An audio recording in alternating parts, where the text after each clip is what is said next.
Matt. I'm a product consultant. I'm an independent product consultant, and I've been in product management for getting on for 15 years now.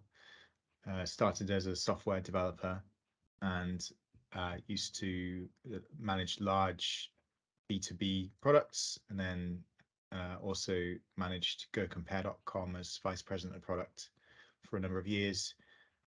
So I'm able to talk about B2B challenges as well as B2C challenges. And nowadays, I spend my entire time as a full-time consultant, helping many clients with the typical challenges of adopting product practices and product discipline. Fantastic. So now we know a bit more about you, Matt. So what sort of led you to get into product management?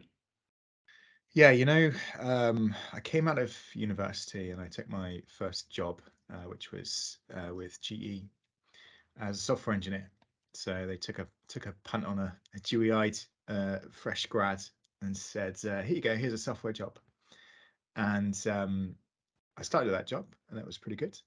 And then I met a product manager, and I just instantly fell in love with the job. And from that moment, I was, for the rest of the time at GE at the time, just laser focused on I have to have this job. It's an amazing job. Um, so I got into product management through basically nagging people to give me the product management job until they eventually gave in and gave this young upstart a bit of a chance at that stuff. Nice. And they put me on like a 3-month probation to start with to see how I got on, and didn't let me handle too much stuff. No, couldn't do too much damage at the beginning. And yeah, just kind of worked my way through a gradual career through associate product manager, senior director, and then VP, managing whole organizations of product teams. I've just always loved the job. Is like my my personal story, and my secret, I guess, is I just knew that was where I was going to love doing work. Um, and yeah, basically didn't get much value out of my software degree in the Yeah. end after having done it for 4 years. Um, but yeah, look, if you've seen product management and you like what it is, you know pretty clearly if that's something you're going to be loving doing. Well, that's what I always say. What was it that you sort of saw then that you fell in love with instantly about product management? It was the variety. So I guess for me, like software engineering, and anyone who's a software engineer will know this, is that when you're building a piece of software, you hyper focus. You go way down into a level of understanding that most sane people will never have to understand, right? Like, how are we talking through Zoom right now is hundreds of thousands of lines of code and things that you and I wouldn't even think about, right? Yeah. So it was interesting, but what really like motivated me was in not just the how things work, but why certain things were being used, and being more at a sort of overarching level of all of the disciplines and how those things glued together to make a product was like a really interesting question to me. And again, because product management as a discipline, particularly when I started, wasn't well advertised, you couldn't take a degree in it. I just didn't know it existed. I didn't know whether that it was possible to be in a role where you're sat at that junction between multiple disciplines and going, okay, you're an expert, how can we work together to make something amazing that combines all these worlds together? I didn't know that was a job. I just assumed Yeah. that expert would talk to that expert and somehow magic would happen. But product management as a discipline kind of lives in that space, right? And that's what always Yeah. kind of where I got the enjoyment out of doing my work. I think there's a lot of people still don't know it's a job, to be honest. Certainly, if I talk to my parents, they wouldn't understand anything in that my realm. my my wife doesn't understand what I No, do, so it's fine, no, it's Um, fine. but it is an interesting one for businesses as well, particularly businesses who are saying, I want to stop being a siloed business. I really need these folks to come together with these folks and really work together. And sometimes you get great people who bridge the divide out of their discipline. But what you're asking that person to do in that moment is to not only do that detailed, focused work in marketing, in sales, in coding, or whatever it is, but then also spend a good chunk of their time building a bridge across to a completely different discipline. um, and then, and that can be hard, and that's where product management plays in most organizations, and that's where it adds value, right? Is in saying, look, let's have our experts spend quality time doing what they do best, and let's have somebody dedicated to that why question permanently, Yeah. helping bring that team of folks together, right? Yeah, it brings it all together, it brings the focus so that there is someone who's dedicated to trying to understand what it is that you're trying to build, and making sure that it's ultimately fit for purpose. That's exactly what it is. When a product manager is doing that, the first question is, well, why is your opinion better than my opinion about what we should be doing? And of course, that's the wrong question, really, isn't it? It shouldn't be anybody's opinion about what we should do. It's, even at the CEO level, it shouldn't be, this is how we do things, go Yeah, and do it, right? Certainly in high functioning organizations. So the other angle that the product manager brings in is just being able to have the focus, time, and dedication to understand what users and customers really need. So being able to digest that information, and to be able to form a picture of, actually, what is it that our users love about what we do, and what value can we add to them, and then explaining that to the experts whilst bringing them together as a team.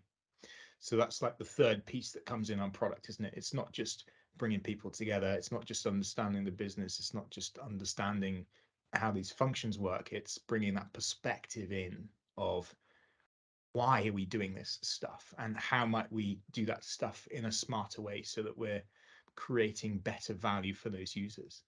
yeah. And so you mentioned, so you obviously came from a software development background when you first started out. So how important do you think it is to have a tech understanding and come from that sort of tech background to be a product manager?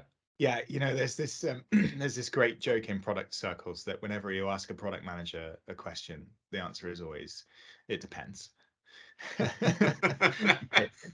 It's And never a that's what you're straight about answer. to say now. Yeah, yeah, right. And it depends, right? So look, there's no getting around it, right? There are certain products out there, particularly those who are that their product is focused at a technical audience, right? Where there is an advantage of being a technical, or having a technical background. No doubt about it, right? But um, there's it doesn't necessarily mean that you can't be a product manager because you don't have a technical background. In fact, some of the best product managers I know have come from backgrounds such as design, or Yeah, even journalism. I met a product manager once who was previously a gardener, right? And it's not necessarily about saying, have I ticked off enough boxes to become a product manager? It's much more about, like, what kind of products do you want to manage? And typically that should be in the areas that you are passionate for anyway. Don't get me wrong, like, there is obviously benefit of understanding technical terms. And the reason for that is because most product teams are working on today, taking advantage of digital tools, right? They're typically using, because technology is the great disruptor of our time, right? So typically the opportunity space for a product is unlocked using a certain set of technologies, or to get to the table, you have to have a certain set of technologies, yeah, right? Like a web presence, a web app, or yeah, an app, or whatever it is, right? So the advantage of having a little bit of an understanding of technology is, again, that point that you can connect with those experts and talk shop with them. That's what you're after. So you don't have to be at the same level as these folks, because we should be trusting those folks to be experts in their discipline. But you're the glue between them and other functions in the business. You need to be able to have a conversation with them at a level that they're saying, hey, look, here's how we do things. So you can compare that to, why we should be doing those things, and yeah, whether that answers that user problem or not. So yeah, yeah, that's the thing. That's the level that I always advocate for a product manager who's serious with working with technical teams is, yeah. you want to be able to sit at the same table and have a rough conversation about the whys and wherefores of certain user requirements, and how you respond to those with different technologies. You don't want it to be us and them scenario. And I'm not saying that necessarily tech people are renowned for doing this by any stretch of the imagination, but you don't want people pulling the wool over your eyes and going, "Oh, it's going to take this long," and when actually it's not going to take that long because they just want to do other things. But simple things like that, I suppose, to have enough of an understanding that you can actually manage the product. Yeah, that's right. And it's really interesting. I always find it fascinating when people tell me this because I think if we're honest, particularly folks who are unfamiliar with a certain discipline and you're talking to an expert for the first time, you feel a little bit of imposter syndrome there, right? Like, why am I even talking to this person? And how can I even hold a conversation with them? Can be some of it, right? And the point here is trust, right? In a good team, we always say we trust that everybody is trying to do the best that they can with the information that they have. Yeah. So a technical expert isn't going out of their way to go, hey, I want to have more time because I'm going to code this for 5 minutes and then I'm just going to relax Yeah. for like the rest of the day, right? That's not their mindset. Or like 99%, they're not thinking like Apart that. from that guy who was watching cats on YouTube and outsourcing to India, And outsourcing he his was job, doing right? that. Yeah. I mean, he's ahead of his time. He's a Yeah. genius, Yeah. genius before his time, right? But well, typically when I speak to techies and I say, well, look, we estimated this a lot longer and it took less time. Why did we do that? And a lot of the time it's just saying, well, look, I've just been burnt too many times where I say a date and then it takes longer, and I don't know how to have that conversation with you, right? Because nobody's coming down and understanding why it's taken longer. So the only lever I can pull is just to tell you it's going to take this time, and sandbag it. Basically, that's the only option that I have. Yeah. And so when you hear that from technologists, what you're probably hearing is a cultural challenge there. And a product manager that can lean into that and say, well, look, I'll create a space where you can do great work. Let me deal with conversations with leadership about lead times and expectations and working with agility. Like, let me take that on. That's fine. You just do great work. And let's just be honest with each other about you think it took this long and actually it took this long, and why that is, and help me understand why that is. So if you hear that stuff, there's typically basically a space there to create for an opportunity for to create a better relationship with that tech team.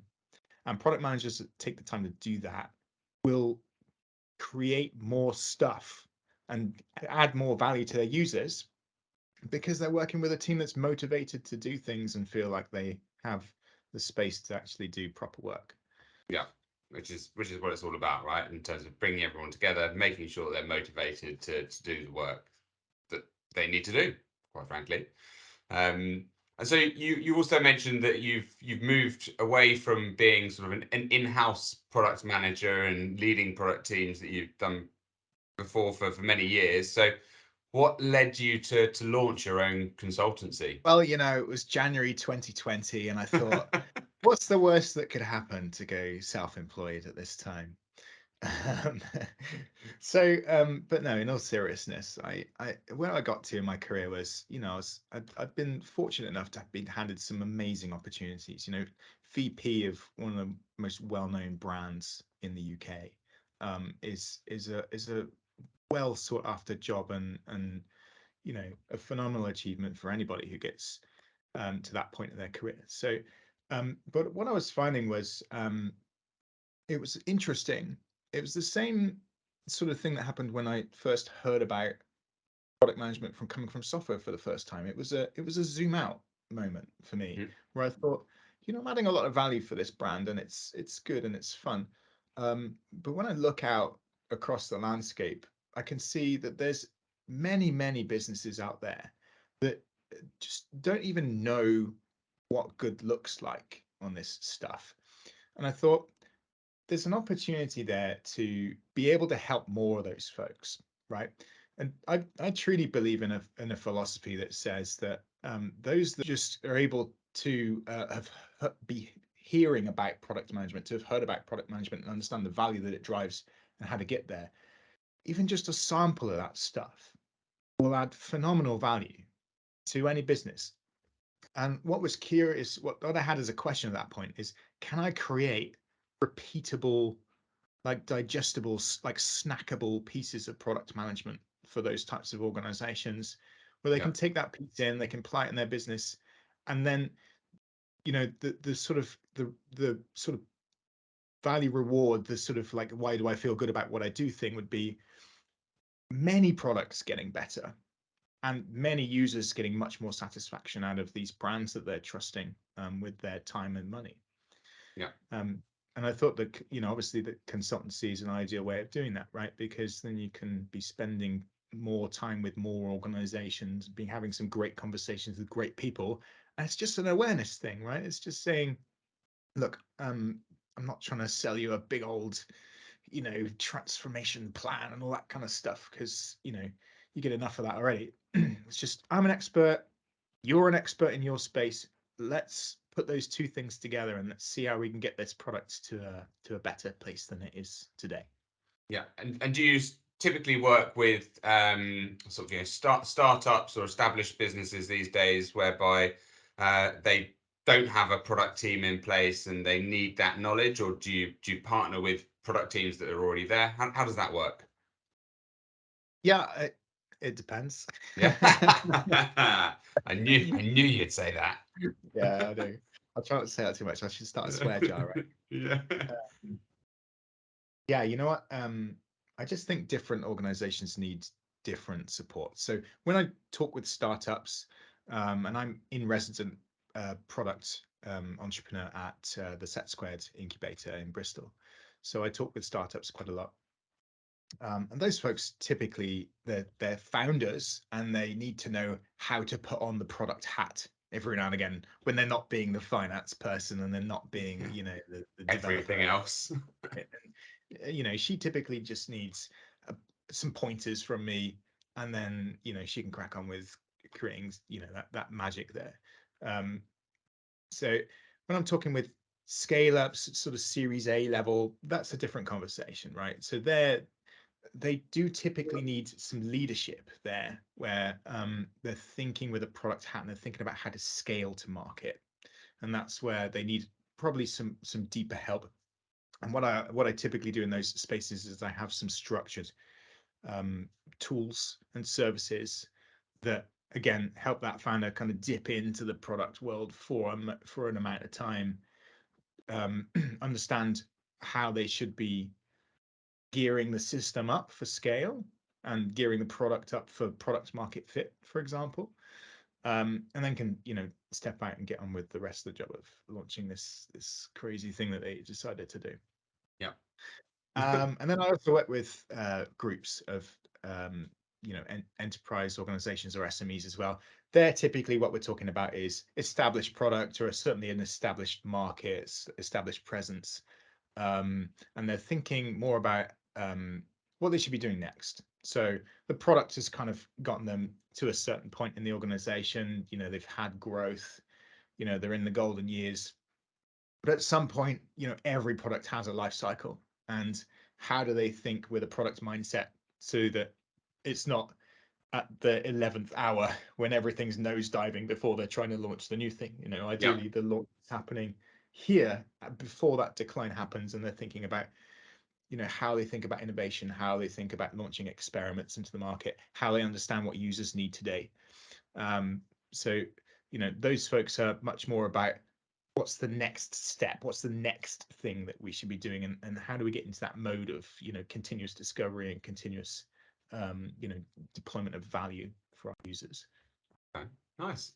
And you mentioned sort of 2020 and sort of having joking slightly in terms of COVID coming in and there being that sort of huge time of uncertainty, right? And a really sort of challenging time. And we've been very lucky generally over the course of the sort of the last 18 months since, whereby the market and the economy has been alive and there's been lots of opportunity for people, lots of funding opportunities, people throwing money left, right, and center.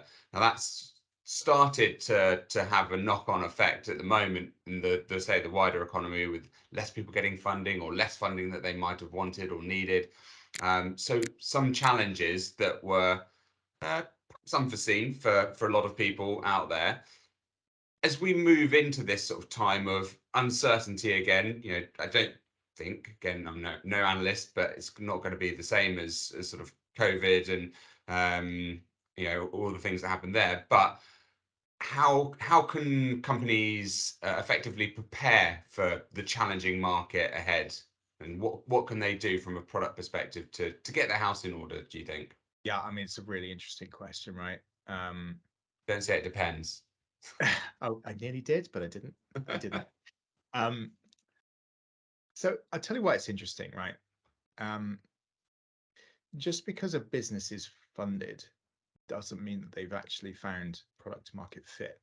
Yeah, So often funding can mask the fact that the business is actually not actually there yet. Like the funding will keep the lights on, but the minute the funding's gone, do they have something that's self-sustaining? Yeah. So it's even in times of prosperity, businesses have that challenge, which is, um, are they achieving product market fit? Are they building something that people are actually using?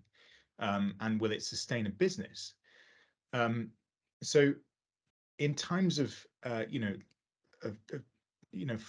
economic challenge like we're experiencing now, what happens is you just got to be much more tuned into that stuff. Um, so you know, in times like this, it can sound a bit corny, but basically there's an opportunity to just get much sharper about whether you're building something that's sustainable or not. Will it drive business value? So for startups, is this thing, you know, adding value to users? For scale ups, it's, is it achieving product market fit? For established businesses, it's, is this thing capable of sustaining the revenue streams that the previous product lines used to be able to get to? Same questions, um, but there's urgency around that now. And how do you respond to urgency? You go faster. And that's everything that modern product management advocates is, don't spend 6 months in a box building something magical and then coming out the box and going, do you like what I built? And everybody going, not really. yeah, Right. Right. Um, you know, you should come to market iteratively. So you should build your minimum viable first, learn as to whether that's solving the problem that you think it's going to solve for users, and then just pile more and more value into that over time. So in times of economic challenge like we're in today, the businesses that will get through that are the ones that are tuned into that fact of saying, um, we're here to solve problems for our users, and have that sustain a business model. Is it doing that? Yes or no? And if it's not doing that, how do we move on from here to get to something that is actually doing that?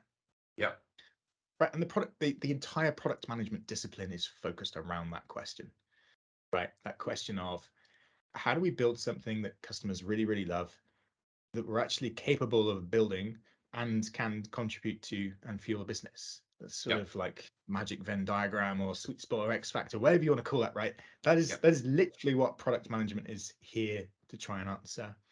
And the businesses that are focused on that are the ones that stand a better chance of coming through, times of financial difficulty. So it's just having that focus, right, and learning to get things done incrementally. It sort of brings to mind the terms of, you mentioned sort of moving quickly, so fail fast. Obviously, you don't want to just be failing, but as I say, rather than coming out of this sort of box in 6 months' time, as you say, and going, yeah, no one likes this stuff. But if you've done it in 2 week sprints and no one likes it, it's not such a huge amount of time spent failing ultimately, and failing not being a big problem, because you can learn from that failure and go, well, that's not what people want, so let's discuss what they did want from it and work towards that. and the other thing that's observable here is how people think about minimum viable product or MVP, right? Um, and I think the main point is most people forget the word minimum in MVP, right?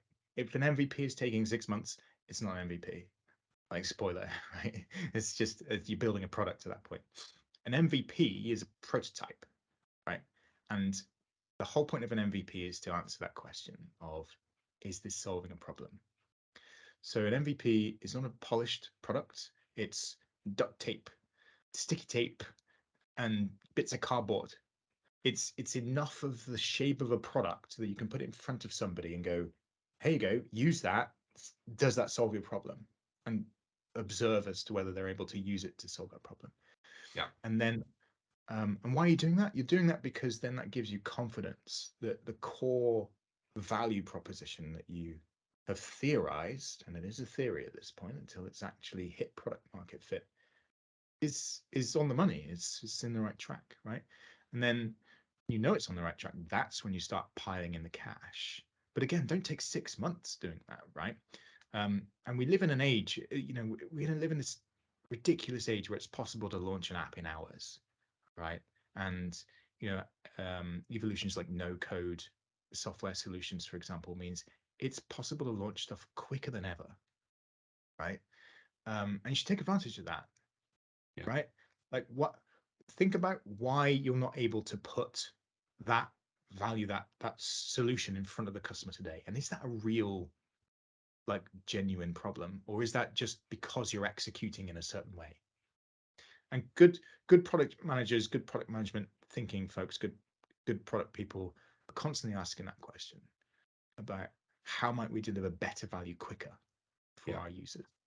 Yeah, and that's exactly what it's all about. It's delivering value is ultimately the key point to all of this. So um, you've very nicely sort of summed up MVP and what that means overall.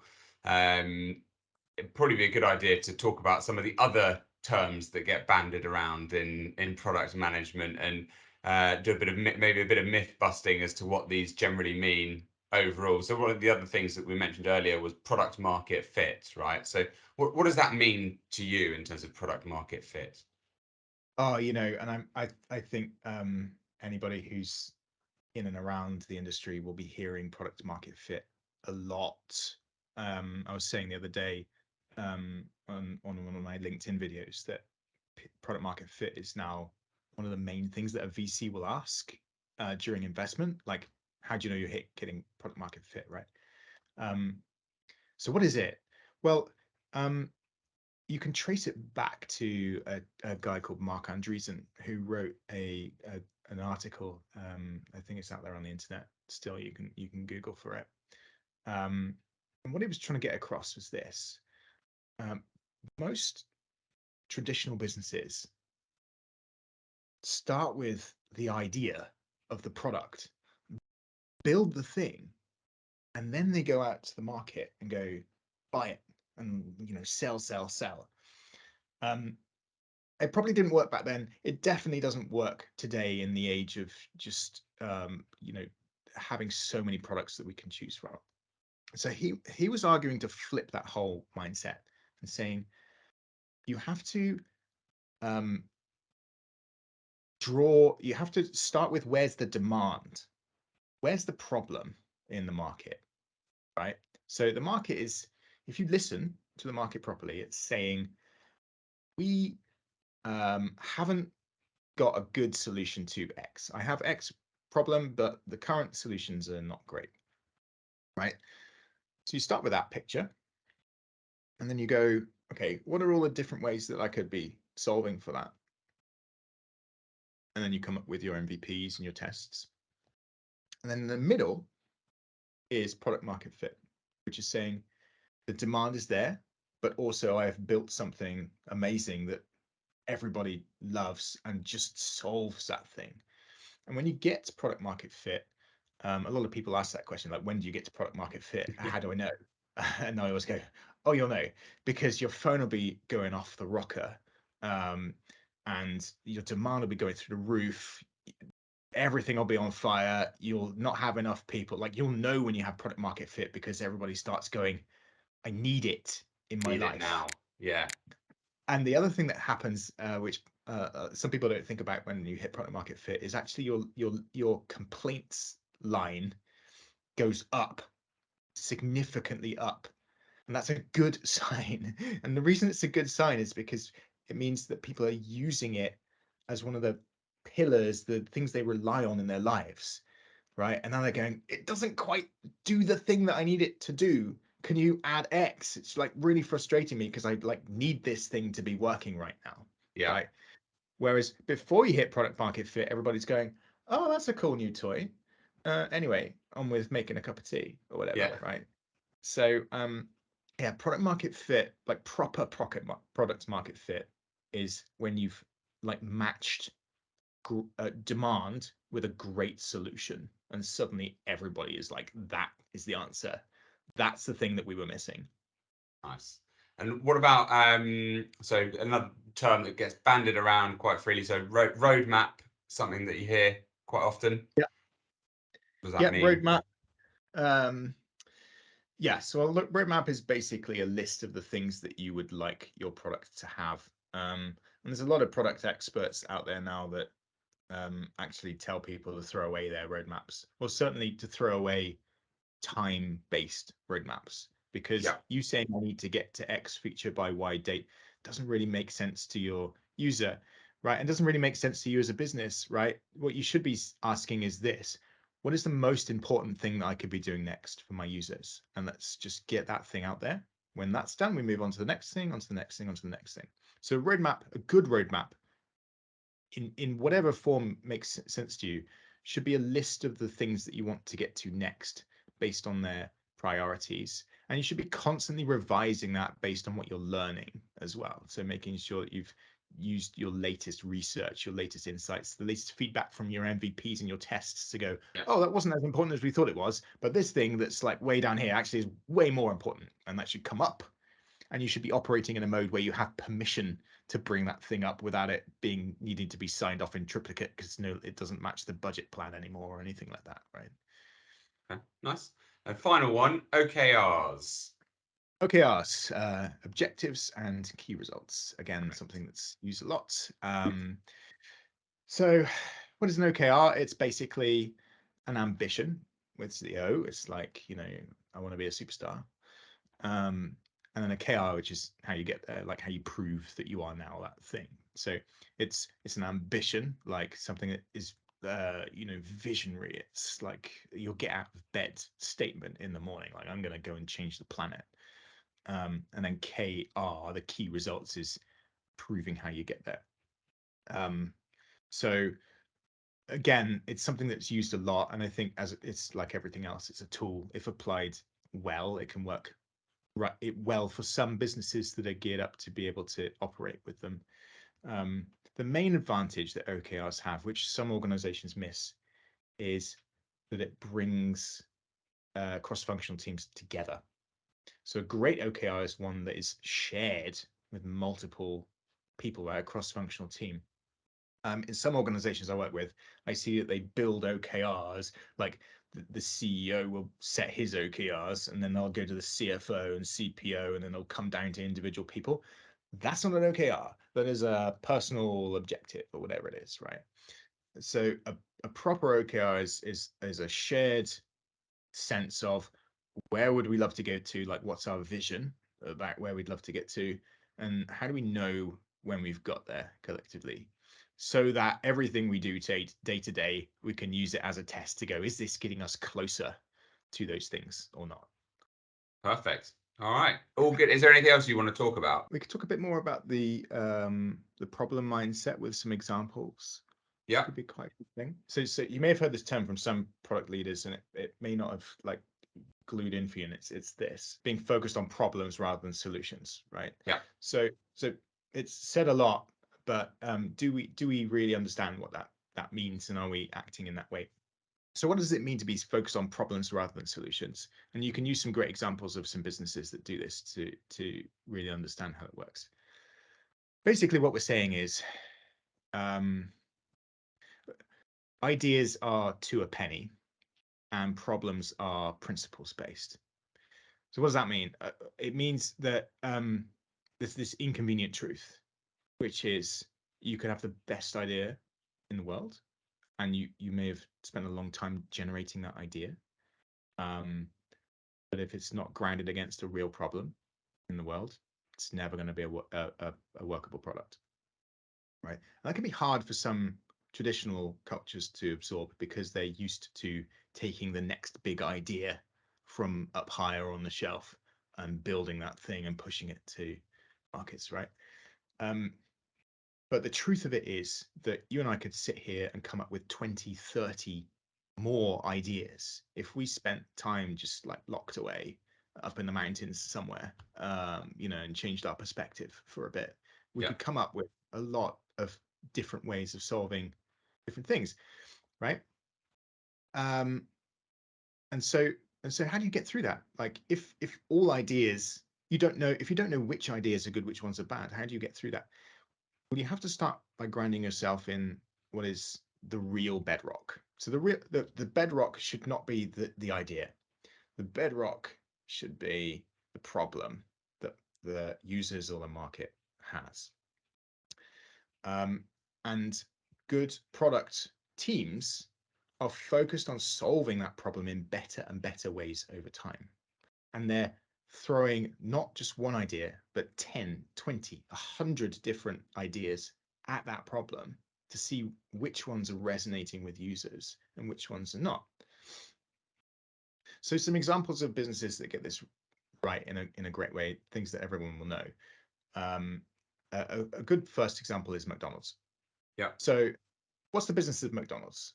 If I ask you that question, like if you try and answer that now, Well, what is McDonald's? this is the trick question, right? I've fallen into this one before, but yeah. So I'll bite and I'll say it's a food business, fast food industry. Right, and I think most people would answer that, right? Yeah. And of course, that is part of their business, no doubt. Like you're not going there to buy a newspaper, um, but it's not just about the fact that they sell food. It's that they're answering a deeper problem, and then the problem that they're focused on is I am hungry, and I'm hungry right now, and I don't want to think about it. Right, that's the problem that they're focused on. And so McDonald's is interestingly yes, food, but also like one of the big frontiers and challenges that they're constantly up against is where they are. So they're a real estate company as Yeah. well. And they know that where they've put their shop is most important because they need to be in places where people are in that mode of, I just need food.